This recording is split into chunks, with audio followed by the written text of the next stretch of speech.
मुझसे बकवास कर है। चल जा ढेर पते। बेटा ऐसा मत करो मेरे साथ। चल जा बुढ़े।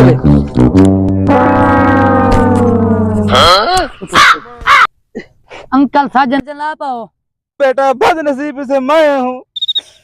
मुझे बदनसीब, तुम्हारा क्या काम है? अंकल साजन रशीद फौजी आपका बेटा है। मुझे बदनसीब का बेटा है वो। आपका बेटा जो शहीद हुआ था, बैंक से आया हूँ, 50 लाख का चेक है। 50,000 का चेक है?